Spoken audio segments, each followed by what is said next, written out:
বিএনপির দলটি প্রতিষ্ঠিত হয়েছে, তার দলটির নামের মধ্যেই আছে যে তারা বাংলাদেশ জাতীয়তাবাদী দল। তাদের ৩১ দফার মধ্যেও আছে তারা যা কিছুই করতে চায় সব এই জাতীয়তাবাদের ভিত্তিতে করা যায়।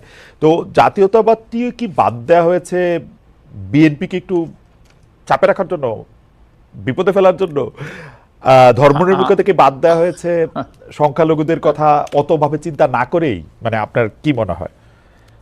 আমার মনে হয় না। আপনি তাদেরকে জিজ্ঞেস করতে হবে। হ্যাঁ। ধরেন আমাদের যে ধর্মনিরপেক্ষতা ধর্মনিরপেক্ষতা অবশ্যই এটা এটা গুরুত্বপূর্ণ। আমাদের অসাম্প্রদায়িকতা, আমাদের প্রতি ধর্মের প্রতি শ্রদ্ধাবোধ এবং কোনো ধর্মকে খাটো করে না দেখা, সবারই ধর্ম চর্চা করার সুযোগ করে দেওয়া, এটা তো এবং এক অর্থে তো আমাদের ধর্মের দিক থেকে যারা সংখ্যালঘু তারা তাদের প্রতি সদাচরণ করার উপর নির্ভর করবে আমরা সভ্য জাতি কি সভ্য জাতি নই। তো এগুলো তো এই মূল্যবোধ আমার মনে হয় অধিকাংশ বাংলাদেশী ধারণ করে। তো এই তারা যে প্রস্তাব করেছে, তো তারা হয়তো যে বহুত্ববাদ দিয়ে, তো এটা সে সবার সম্মিলিত। তারা হয়তো আমি এর সাথে জড়িত ছিলাম না, হয়তো বা বহুত্ববাদ দিয়ে তারা ওটাই বোঝানোর চেষ্টা করেছে। তাই আবারও এই নিয়ে বিতর্ক হবে, আলাপ আলোচনা হবে। এটাই শেষ কথা বলে আমি মনে করি না। আবার একটু নির্বাচন কমিশনের সংস্কারের সুপারিশ, নির্বাচন ব্যবস্থা সংস্কার কমিশনের সুপারিশে ফিরে আসি। আপনি কি আসলে মনে করেন যে জাতীয় নির্বাচনের আগে স্থানীয় সরকার নির্বাচন করাটা ঠিক হবে বা হওয়া উচিত? মানে আমরা আমরা আমরা একটা জরিপ করেছি। আমরা 46,000 এই যে সরকারি যে পরিসংখ্যান ব্যুরো, তাদের মাধ্যমে একটা জরিপ হয়েছে এবং তারা 46,000 ব্যক্তির পরিবার এবং পরিবারের ব্যক্তির তারা থেকে তথ্য নিয়েছে এবং প্রায় 90% মানুষ মনে করে যে জাতীয় নির্বাচনের আগে স্থানীয় নির্বাচন হওয়া দরকার। এর অনেকগুলো কারণ আছে। একটা কারণ হলো যে আমাদের স্থানীয় সরকার প্রতিষ্ঠানগুলোতে এখন অনেকেই পলাতক, স্থানীয় প্রতিষ্ঠানগুলোকে অকার্যকর, যার ফলে মানুষ অনেক সুযোগ সুবিধা, অনেক সেবা থেকে বঞ্চিত হচ্ছে। তো এটা একটা বড় কারণ।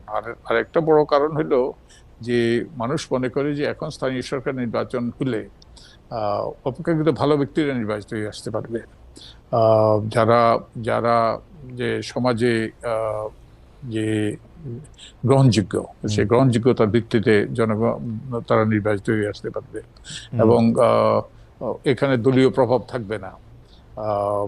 এবং একই সাথে এখন নির্বাচন হলে নির্বাচন কমিশন সবে ঘুরতে হয়েছে।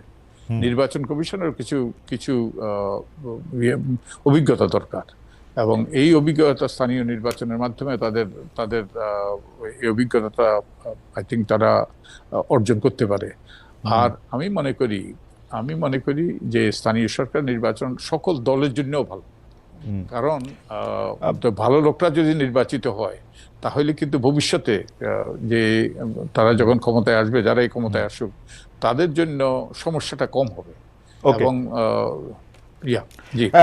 জনাব বদিউল আলম মজুমদার, আমার আসলে আপনার সাথে কথা বলতে গেলে অনেক কথা মনে আসে হচ্ছে এই কারণে যে পরিসংখ্যান ব্যুরোর গবেষণা বা জরিপ আপনি এটা সবচেয়ে ভালো বলতে পারবেন, কারণ আপনি এটা লক্ষ্য করেন বাংলাদেশে আসার পর থেকেই যে সরকার যেদিকে বাতাস, যেদিকে বৃষ্টি, জরিপের ফল অলমোস্ট সেদিকেই যায়।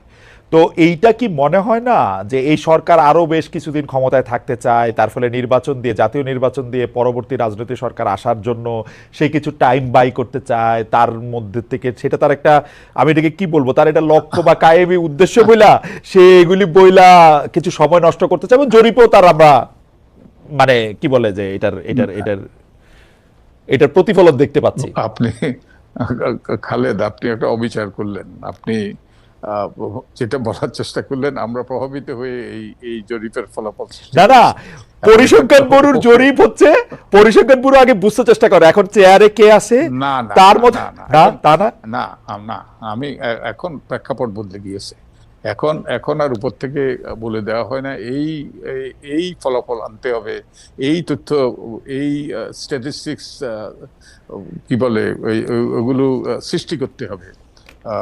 তা আমি এটা আমি আমি জড়িত ছিলাম এই এই আচ্ছা জরিপের ব্যাপারে। আচ্ছা এবং আমরা প্রশ্ন ঠিক করে দিয়েছি এবং মেথোডোলজি ঠিক করার ব্যাপারে এগুলো আমরা এর সাথে জড়িত ছিলাম। তো আমার সামান্যতম সন্দেহ নাই এর সত্যতা সম্পর্কে। আর শুধু তাই নয়, আমরা সকল স্তরের মানুষের সাথে আলাপ আলোচনা করেছি। আমরা তৃণমূলের মানুষের সাথে আলাপ আলোচনা করেছি, আমরা নির্বাচিত প্রতিনিধিদের যে স্থানীয় সরকারের নির্বাচিত প্রতিনিধির সাথে আলাপ করেছি। এটা ব্যাপক জনমতের পক্ষে। না, কিন্তু এটাতে কারোই ক্ষতির কিছু নাই। না, ক্ষতি তো একটু আসেই। আপনি তো একটা গণতান্ত্রিক সরকারকে ক্ষমতা নেওয়ার বা জনগণের ভোট নিয়ে যে সরকার ক্ষমতা আসবে তার সময়টা তো স্যার আপনারা পিছায় দিতেছেন, মানে তারে তো আসতে দিতেছেন না। এটা না, আমার মনে হয় ধরেন অনেকগুলো কাজ করতে হবে নির্বাচন করতে হলে।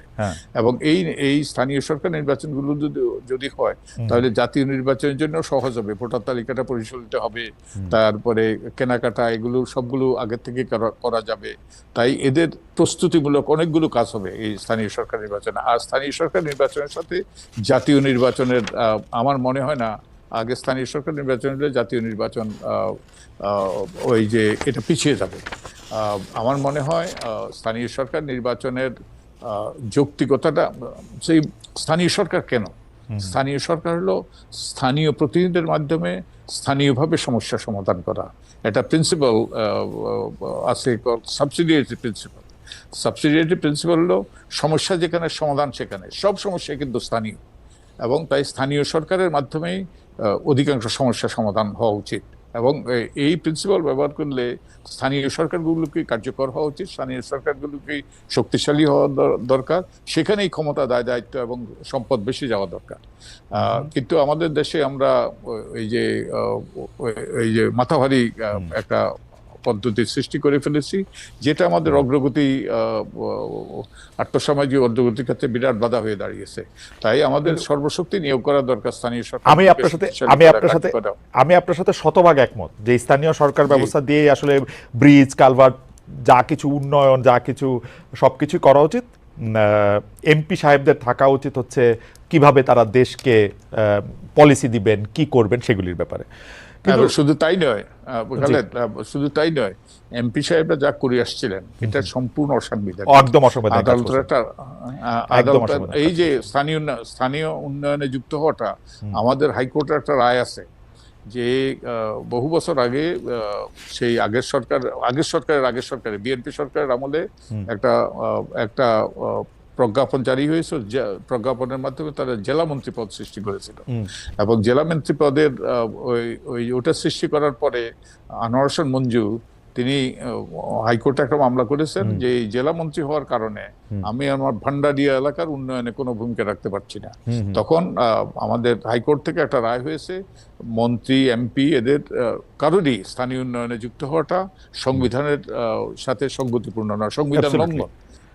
এইগুলো করেই তারা করে আসছে।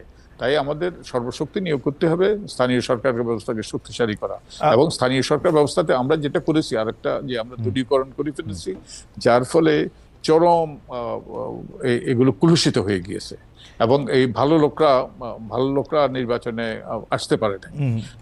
তো আমাদের এবং এই যে নির্বাচিত সরকারের পরে হলে দুর্ভাগ্যবশত যে ভালো লোকদের পথ আবার রুদ্ধ হয়ে যেতে পারে। তাই আমরা মনে করি, এবং সাধারণ মানুষ ব্যাপকভাবে, এটা খুবই ইন্টারেস্টিং যে নির্বাচনের পরে হইলে ভালো লোক না হইয়া কতগুলি মানে পথ রুদ্ধ হয়ে যেতে পারে। এটা একটা ভালো আশঙ্কাই। কিন্তু কিন্তু কিন্তু কিন্তু জনাব বদিউল মজুমদার, আপনি একজন গণতন্ত্রের চ্যাম্পিয়ন হিসেবে আপনি কি চান না যে আমরা হচ্ছি প্রজাতন্ত্রের মালিক, আমরা জনগণ, তো আমাদের সিদ্ধান্তেই কেউ রাষ্ট্র ক্ষমতা পরিচালনা করুক, এটা যত দ্রুত সম্ভব। মানে কারণ শেখ হাসিনা তার 15 বছরের শাসন আমলে আমাদের কি কি যে করছে, 2014 সালে হঠাৎ করে দেখাইলো একজনের ভোট না পাইলেও সরকার গঠন হয়ে যেতে পারে। 18 সালে দেখাইলো যে পরে আমরা এটা জানতে পারলাম, বুঝতে পারলাম, দেখতেও পারলাম। আমরা তথ্য প্রমাণ দিয়ে দেখিয়েছি, প্রমাণ দিয়ে এগুলো। 18 সালের নির্বাচনটা কিরকম করে করলো, 23 সালের নির্বাচনটা কিরকম করে করলো, তো আমরা বা 24 সালে, তো আমরা কি এখন ভোট দেওয়ার জন্য উন্মুখ না? আমরা আমাদের মালিকানার দলিলটা নেওয়ার জন্য কি আসলে অনেক উন্মুখ? কিন্তু এবং সেইটা তো এই যে সেইটা তো যত যত দিন যাচ্ছে তত কি এইটার মধ্যে অনেক ফাটল দেখা যেতেছে না? আমি তো আপনি যে যুক্তিটা দিচ্ছেন, আপনি ঠিক আমার ওই যে এই স্থানীয় সরকার নির্বাচনটা শুরু করার যুক্তি এর পক্ষে যুক্তিটা দিচ্ছেন। স্থানীয় সরকার নির্বাচনটা শুরু হলে নির্বাচনী ট্রেন ওই যে ট্র্যাকে উঠবে, নির্বাচনী প্রক্রিয়া শুরু হয়ে যাবে এবং মানুষ তার ভোটাধিকার প্রয়োগ করতে পারবে।